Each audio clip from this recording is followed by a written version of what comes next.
Tim gabungan Polresta Jambi menggerebek sebuah lokasi yang diduga selama ini menjadi tempat penyalahgunaan narkoba di kota Jambi. Inspektur Jenderal Teddy Minahasa dikabarkan ditahan. Mungkin banyak dari teman-teman yang sering mendengar kasus tindak pidana melalui media sosial maupun berita, sehingga memiliki ketertarikan akan hukum pidana dan menimbulkan banyak pertanyaan mengenai apa itu hukum, apa itu tindak pidana, dan lain sebagainya. Maka dari itu, mari kita mengenal hukum pidana secara mendalam.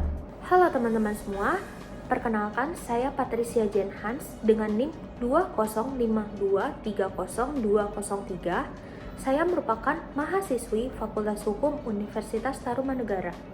Dalam video kali ini, saya akan menjelaskan mengenai hukum pidana secara umum dan sedikit menjelaskan mengenai apa itu percobaan dan penyertaan dalam hukum pidana. Sebelum masuk ke materi, kita akan mengadakan sesi tanya jawab dulu nih teman-teman melalui Zoom meeting dengan teman-teman dari universitas lain. Halo, terima kasih udah mau ngeluangin waktunya untuk Q&A kali ini. Sebelumnya boleh perkenalan diri dulu. Oke, kenalin di sini aku Joseph, namanya Joseph Damarjati Siregar dari Universitas Pembangunan Nasional Veteran Jakarta. Oke, boleh, Patrice? Baik, saya mau tanya-tanya nih materi seputar hukum pidana. Apa yang terlintas di pikiran saudara ketika mendengar istilah hukum pidana? Apa sih hukum pidana itu? Yang terlintas ya berarti secara umum aja ya. Jadi hukum pidana yang saya ketahui itu adalah hukum yang ngatur tindakan seseorang atau individu yang nggak boleh atau dilarang sama negara untuk kepentingan umum, dan juga ada sanksinya juga yang dapat dikenakan sama tiap pelaku tindak pidana tersebut. Itu sih. Oke, pertanyaan terakhir. Menurut saudara, bagaimana penerapan hukum pidana di Indonesia saat ini?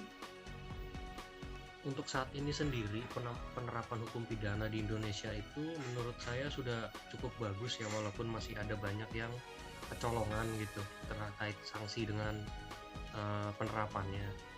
Tapi secara keseluruhan yang namanya hukum pidana itu sudah diterapkan dengan baik sama kepolisian maupun pengadilan di Jakarta maupun di Indonesia ya, karena banyak pelaku tindak pidana itu mendapatkan hukuman yang memang sesuai dengan undang-undang hukumannya seperti itu, tapi masih banyak juga yang tidak mendapatkan hukuman yang setimpal dengan apa yang dia perbuat gitu. Jadi bisa dibilang sudah bagus, tapi masih ada beberapa yang kecolongan lah gitu. Itu sih. Baik, terima kasih Kak untuk jawabannya. Halo Kak, terima kasih udah mau ngeluangin waktunya untuk Q&A kali ini. Sebelumnya boleh perkenalin dirinya terlebih dahulu. Ya, Assalamualaikum warahmatullahi wabarakatuh. Perkenalkan, nama saya Sebastian Putra Thomas Tanggang, asal Universitas Jenderal Sudirman, Fakultas Hukum. Baik, saya mau tanya-tanya nih Kak.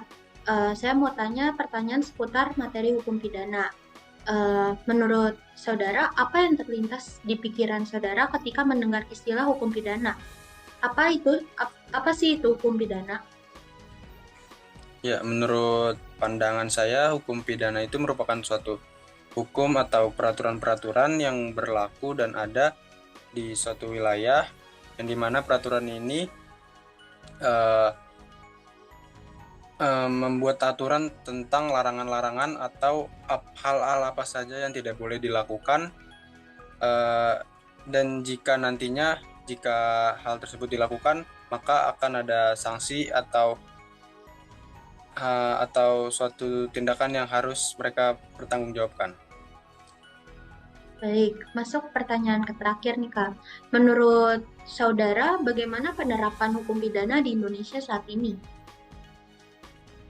Ya, menurut saya penerapan hukum pidana di Indonesia saat ini kurang mementingkan keadilan dan kesejahteraan, karena banyak di Indonesia ini kasus-kasus yang dimana bisa dibilang hukum itu tajam ke bawah namun tumpul ke atas.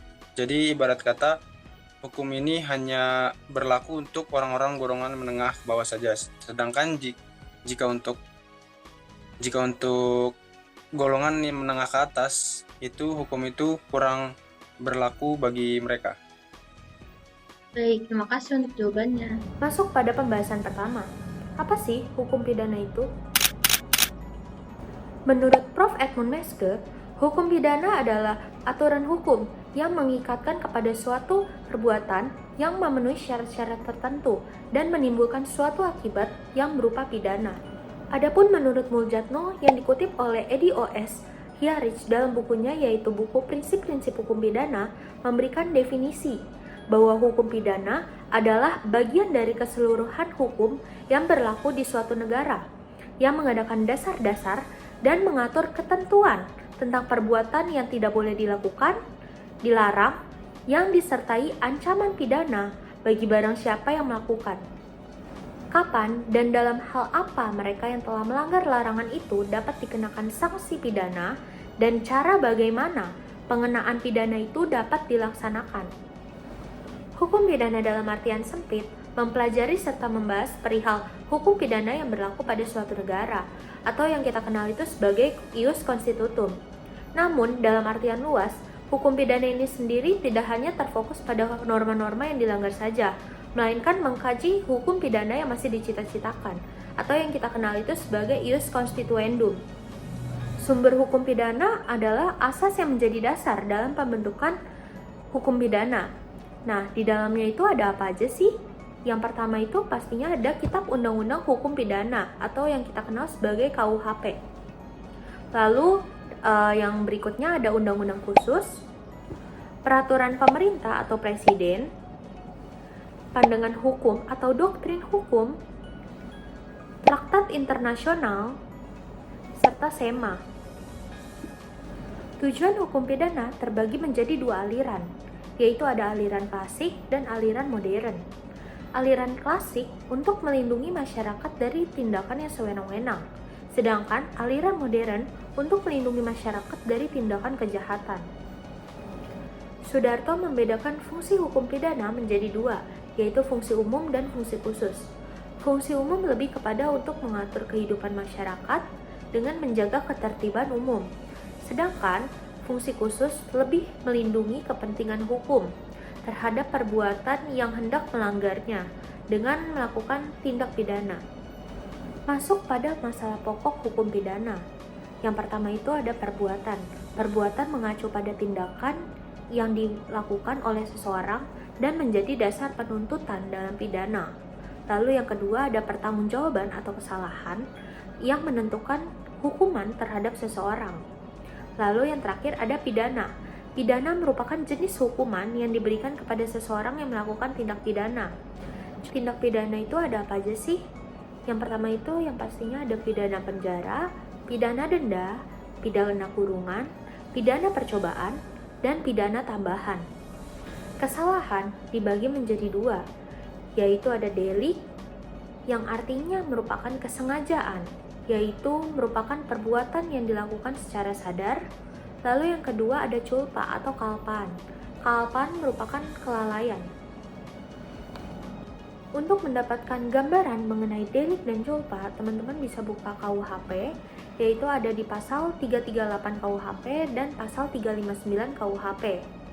Pasal 338 KUHP membahas mengenai kejahatan yang dilakukan dengan sengaja. Lalu pasal 359 KUHP membahas mengenai kelalaian atau kalpan. Setelah ini saya akan menayangkan dua video kasus terkait. Nanti teman-teman jawab ya di kolom komentar yang mana delik, yang mana culpa.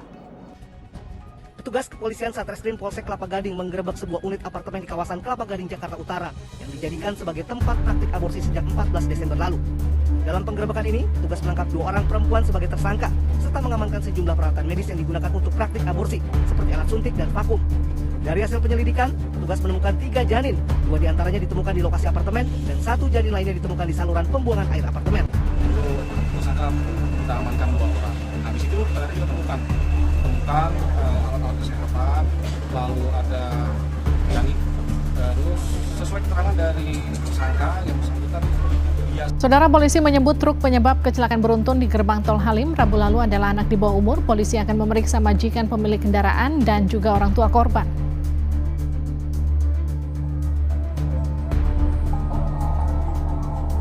Polisi terus melakukan pemeriksaan terhadap sopir truk mebel yang diduga menjadi penyebab kecelakaan beruntun 7 mobil di gerbang tol Halim, Jakarta Timur, Rabu kemarin.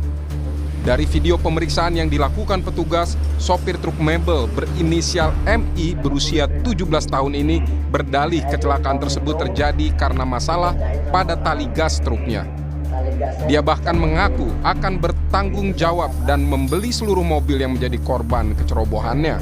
Saya tabrak mobil itu. Oh, kamu tabrak? Iya. Berarti kamu tabrak? Saya cekel. Saya berani tanggung jawab gitu. Berarti kamu tabrak mobil itu? Saya berani tanggung jawab. Saya beli semua mobil itu. Polisi telah menetapkan MI sebagai tersangka dalam peristiwa tersebut. Menurut pemeriksaan, polisi menyatakan MI negatif narkoba. Namun, polisi akan memeriksa pemilik truk dan juga orang tua korban. Saat mengemudi, diduga korban tidak memiliki surat izin mengemudi truk. Dan kepada majikan atau bosnya anak sebagai sopir ini juga. Melawan hukum artinya perbuatan yang diklasifikasikan sebagai tindakan yang melawan hukum. Dapat dikatakan melawan hukum apabila bertentangan dengan perundang-undangan tertulis. Sifat melawan hukum ada 4, yakni ada formil, material, umum, serta khusus. Masuk dalam pembahasan kedua, yaitu ada percobaan dan penyertaan. Percobaan merujuk pada suatu tujuan yang tidak tercapai.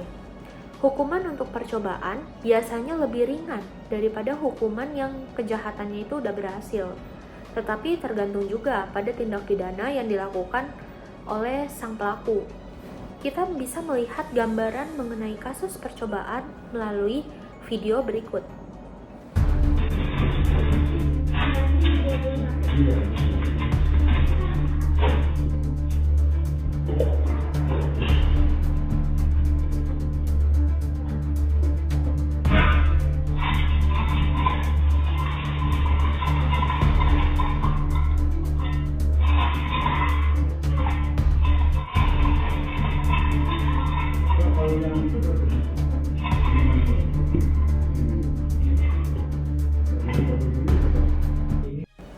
Dalam video tersebut, kita melihat bapak itu terlihat mencoba untuk mencuri handphone milik seorang pekerja dalam kafe tersebut.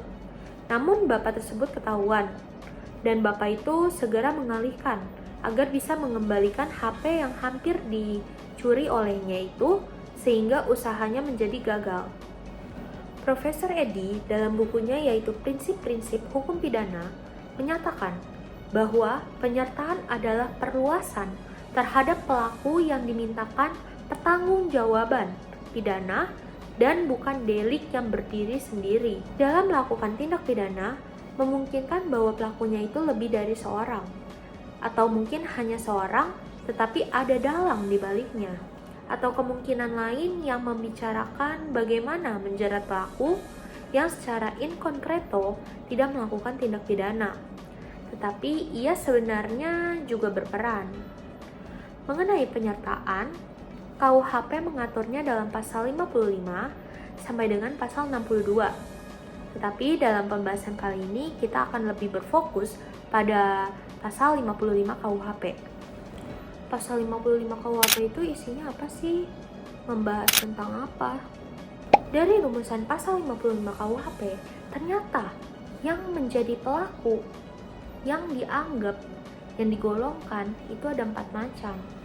Yang pertama itu mereka yang melakukan sendiri tindak pidana. Lalu yang kedua mereka yang menyuruh orang lain untuk melakukan tindak pidana. 3, mereka yang turut serta. Artinya itu bersama-sama melakukan suatu tindak pidana. Dan yang terakhir, mereka yang dengan sengaja menganjurkan atau menggerakkan orang lain untuk melakukan perbuatan pidana. Demikian pemaparan materi hukum pidana secara umum, percobaan dan penyertaan. Semoga apa yang telah saya paparkan dalam video kali ini dapat bermanfaat bagi kalian yang ingin mendalami materi terkait. Saya juga memohon maaf apabila terdapat kesalahan kata maupun penyusunan dalam video ini. Sekian dan terima kasih.